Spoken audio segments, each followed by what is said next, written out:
Imagine you find yourself transformed into a beast by mistake, and your sole purpose is to eliminate other beings like you, who were once your friends. You embark on a relentless hunt through the cities, determined to take down all the incarnate beasts one by one. However, as you progress, the realization dawns that ultimately you too will face the same fate. Also, during your hunting journey, you meet a big melon lady named Lisa, a lolly named Shaw, and a young girl who is always in tears. However, some weird maniac captures one of your harem girls, and as you try to save her, the maniac forces a transformation upon you, unleashing your true beast form. Now you're wreaking havoc upon the city, unaware of the chaos you're causing. This is the current state of our main character, Hank. So, Hank, after bidding farewell to Whitechurch, takes a solitary stroll in the Great Mountains and ends up collapsing down in the snow, totally wiped out. As he drifts into dreamland, he is awoken by a scene straight out of a guilt trip movie, his teammates accusing and pleading in his dreams.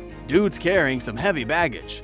Our boy Hank attempts to get up, but to his surprise, an incarnate punches the shit out of him. This incarnate name is Garm. As Garm hits Hank, his weapon goes flying out of his hand. Garm then, like a maniac, bites a chunk out of Hank's left arm, questioning why he's not teaming up with Kane. Threats are exchanged, and just when Hank is gearing up for round 2, he realizes he's got the human disadvantage against the werewolf Garm. Thinking on his feet, or rather in the snow, Hank decides to level the playing field. He picks up a grenade, sets off an explosion to create a distraction, and does a "see you later mate" move. Meanwhile, Coup de Grace, the Hank lovers, are also looking for his whereabouts in the snowy mountains. Shaw, smelling trouble, knows Claude is hot on Hank. Now she's on a mission to find Hank and spill the beans to Claude about what she needs to say to him. On the fight side, Hank, the man with a plan, takes a refuge next to a tree in the woods, gritting his teeth through the pain. He's loading up God-killer bullets in his pistol, brainstorming a way to take down Garm without relying on an incarnate power transformation. However, Garm, with his nose acting as a scared person, sniffs Hank out and launches an attack. Hank tries throwing a knife at Garm, playing the waiting game for a flaw to exploit. Classic move, right? Nope. The Giga Rizzler. Garm catches the bullet with his hand and smacks Hank to the ground like you want to smack that one goth girl. Yeah. Hank takes a beating from the front, goes lights out, and dreams of whatever folks dream about when knocked unconscious. Fast forward to the sunrise. A new day.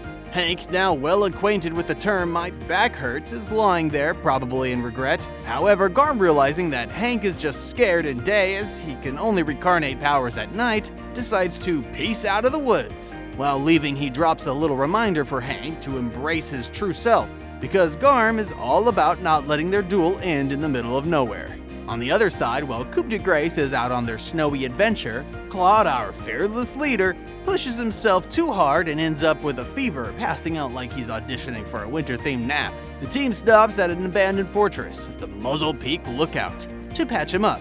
Come afternoon, Claude wakes up, probably wondering if he missed the snowball fight. He asks Shaw about her choice to protect all these incarnates, despite the whole dangerous monster label. Shaw, in response, drops some wisdom, saying these incarnates didn't ask for their situation and would have done better with some human support, like Trace got.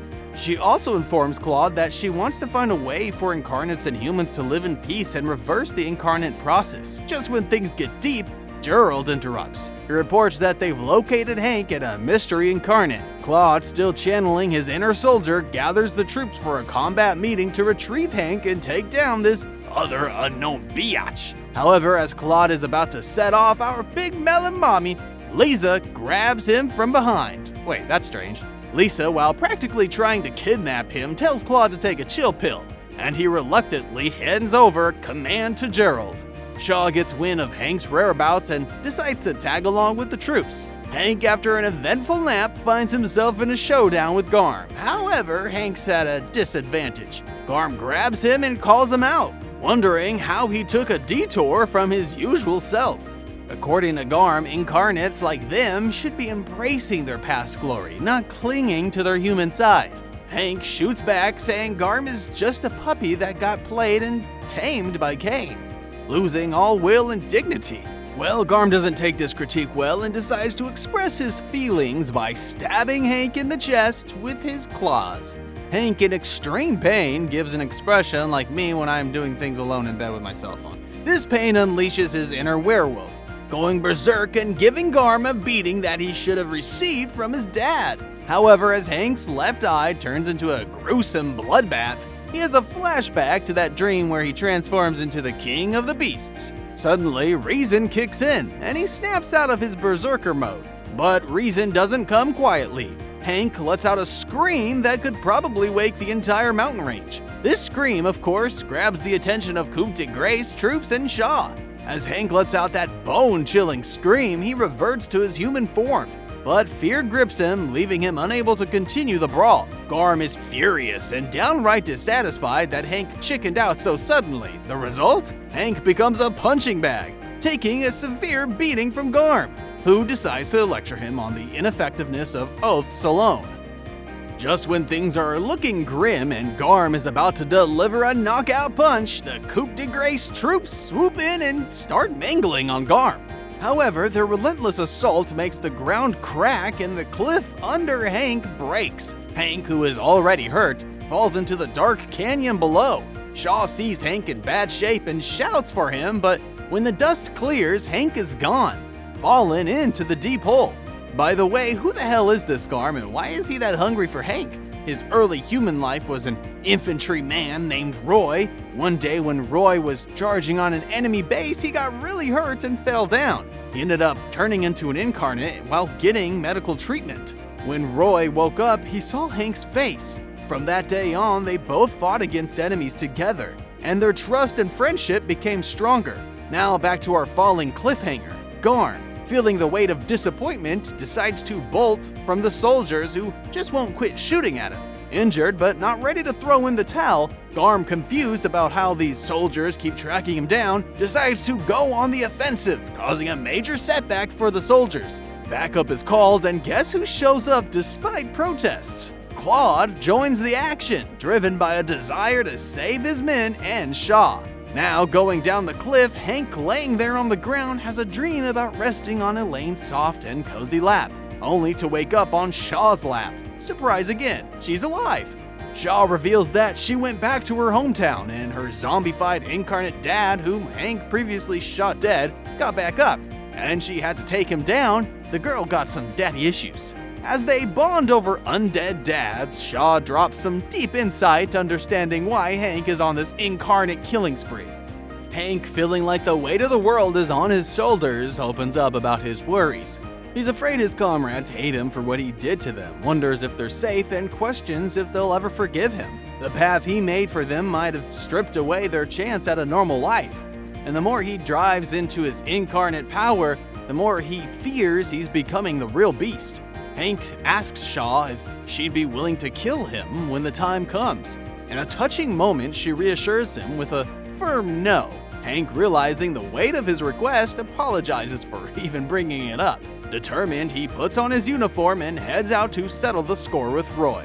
In the snowy battleground, Garm, the local biatch still on a rampage, falls for a trap set by the soldiers. Cornered, he grabs the general, warning that if his men do pew-pew, he won't be the only one meeting his end.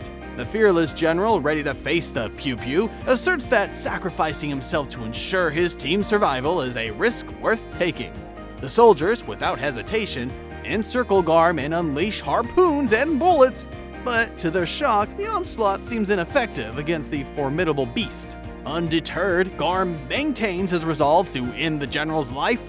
However, Claude arrives on the scene, firing cannons at the wounded incarnate and inflicting significant damage. With Claude's intervention, Garm is temporarily deterred, cautioning the general against any further reckless attempts and expressing his desire for his team. Meanwhile, deep within a cave, Shaw reflects on the trials and struggles that Hank must have endured. Filled with determination to protect him, she makes a resolute promise to shield Hank from harm and ensure he never succumbs to the darkness lurking within him. After this, Garm, bleeding profusely and weakened, spots Hank and rushes to attack him, determined to pursue his goal. Hank, however, has a plan to activate a bomb the moment Garm reaches him. As Garm closes in, Shaw intervenes swiftly, shielding Hank and shooting at Garm, making a wide glory hole inside him. Shaw's voice rings out, a powerful reminder of Hank's humanity. She swears an oath to him, pledging to preserve his humanity under any circumstances. With fierce determination, she declares that if Hank ever deviates, she'll be prepared to stop him herself. Shaw continues to shoot at Garm, reloading her rifle, and urges Hank to keep the oath he made to his comrades.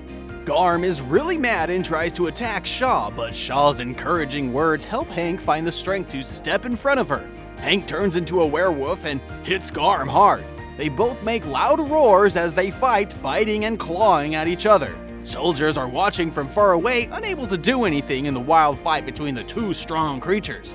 Finally, Hank makes a big hit, poking Garm through the chest. As the intense battle reaches its conclusion, both Hank and Garm revert to their human forms. In a touching moment, Roy acknowledges that he's glad to have had Hank as his leader and friend. Touched by his words, Hank expresses gratitude for their camaraderie. However, with a heavy heart, he delivers the final blow by shooting Roy, laying our poor Roy to the rest. Shaw comes over curious and wants Hank to tell her about Roy. Hank, remembering Roy, who passed away, says Roy was the cheerful person in the group, always serious about their missions. Hank is sure that Shaw and Roy would have been good friends if they had met. On the other side, the soldiers have finally located Kane's fortress at Bold Creek, and a week later the news reaches the president. In response, the president issues a decisive order: the fortress must be brought down at any cost. Soldiers begin their march towards the fortress, making the commencement of the war. Meanwhile, somewhere else, Hank is captured by the soldiers, and it looks like they're ready to do bondage with him.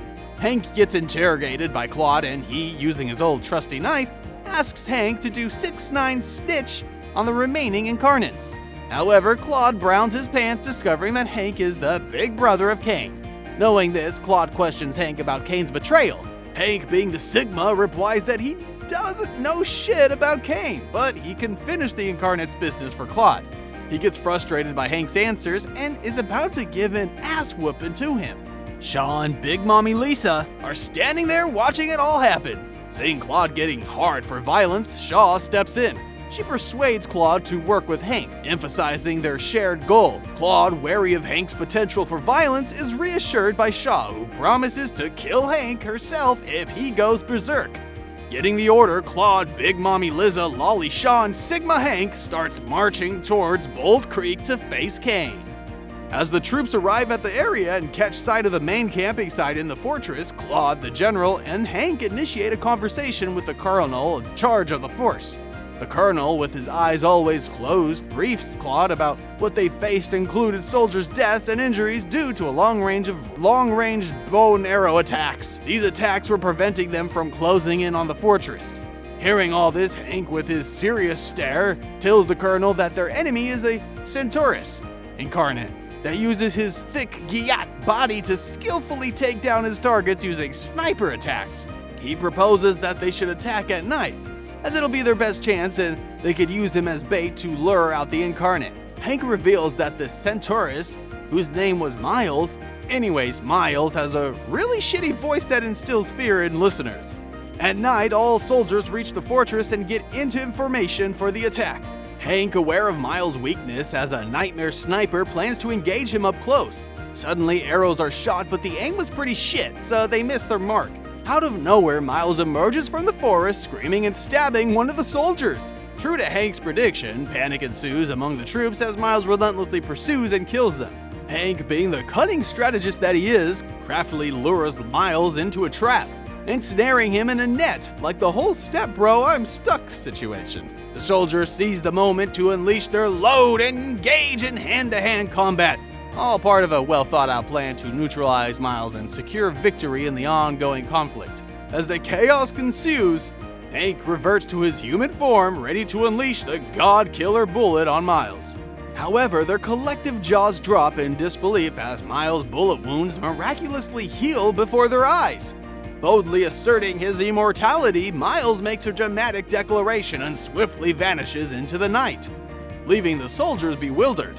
Despite their desperate attempts, the soldiers' bullets rain down in vain as Miles skillfully evades capture. The next day, with Miles seemingly vanished, the army seizes the opportunity to approach the fortress. They commence digging trenches as part of the strategic preparations, getting ready for the impending attack. The colonel briefs the troops, revealing that they'll launch their attack once the trenches are complete. He dismisses reports of another incarnate sightings as fear-induced hallucinations, emphasizing their primary goal, to bring down the fortress regardless of casualties. As the night goes on, the soldiers get ready for the big battle coming up. It feels tense as they gear up to face a big threat the next morning. Shaw talks with Hank and they talk about their first meeting. Not the kind you're thinking, you cheeky weeb. When Hank hears the story, he laughs. Hank says it was their promise that kept him alive, and Shaw tells him to hold on to life until the very end. The night goes by and the morning of the big battle arrives. The commander's signal sounds, starting the fight. Even with the cannons firing, a lot of northern soldiers charge at the fortress. Because of Hank's strong leadership, the soldiers move forward with determination, ready to face whatever challenges come in this important battle. The northern soldiers were getting close to the fortress, and the enemy inside started shooting cannons without stopping.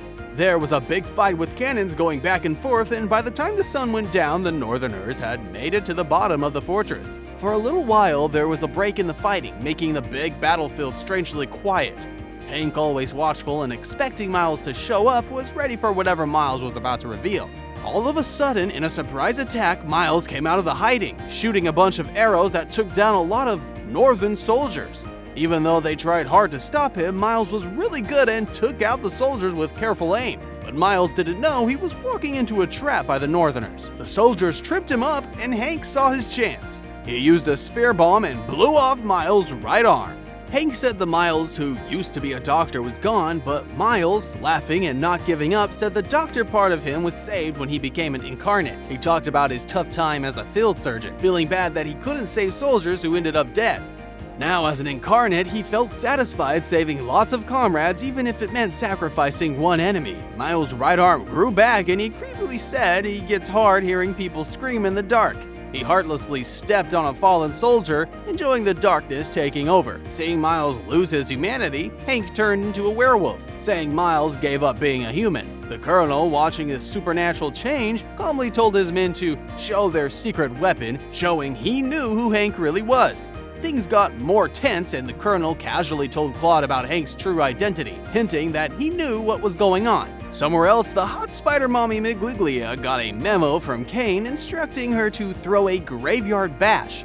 Yep, she resurrected the deceased squad and they all decided to gate crash the South Capitol, turning it into a supernatural. Now, while Hank and Miles were mid-WrestleMania, Martin cracked the code and unveiled Hank's superhero identity. Hank pins Miles with his own spear and gives the army the green light to rain destruction. However, Martin pulls out his secret weapon, Abi, the Hydra incarnate, turned into a poisonous mist named Alfred, taking out incarnates and unsuspecting soldiers nearby.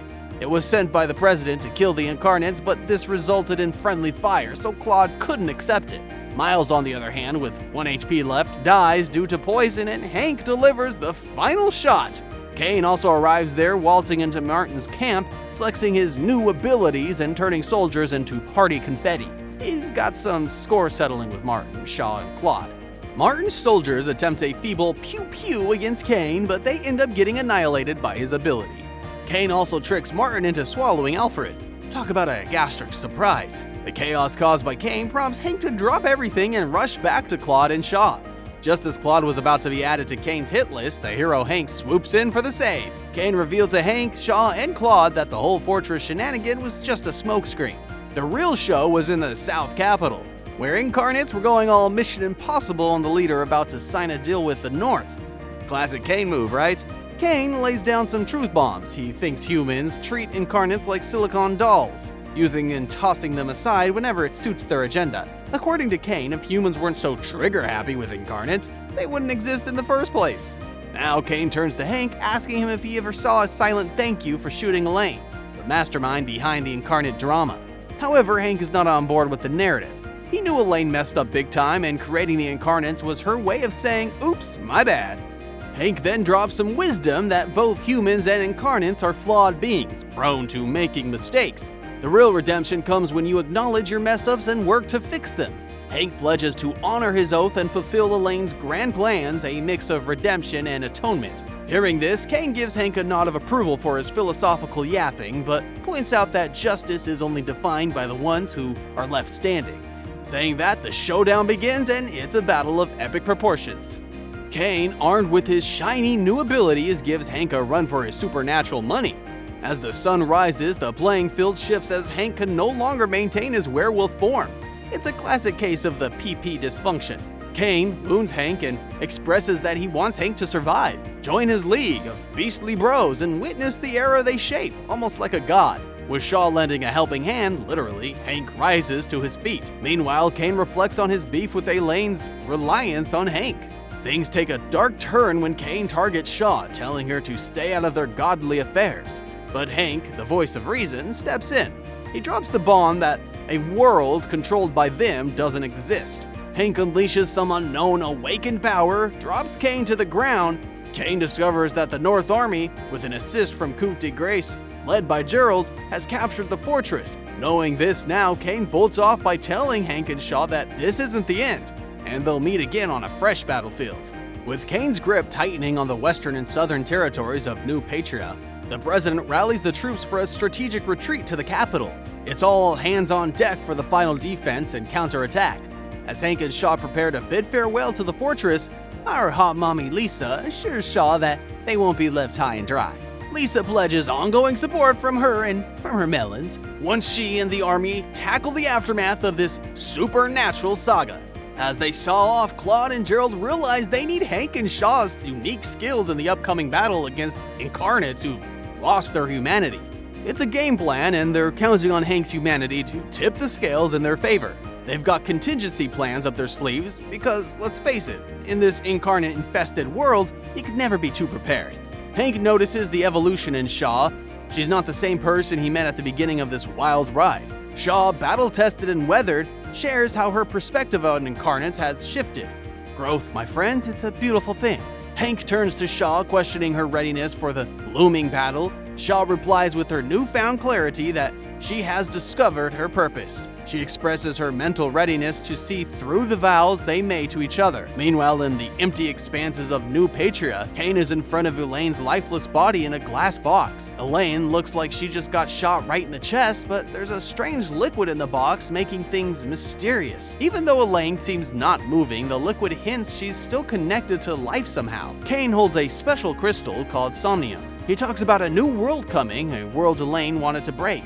With Elaine's body there, he hints at something bad, or maybe Elaine coming back to face Hank and Shaw. And with that, our story ends. Make sure to like the video and subscribe to the channel, or else instead of Mommy Lisa, Garm will appear in your dreams and you know better what will happen next. Thanks for watching and see you in our next video.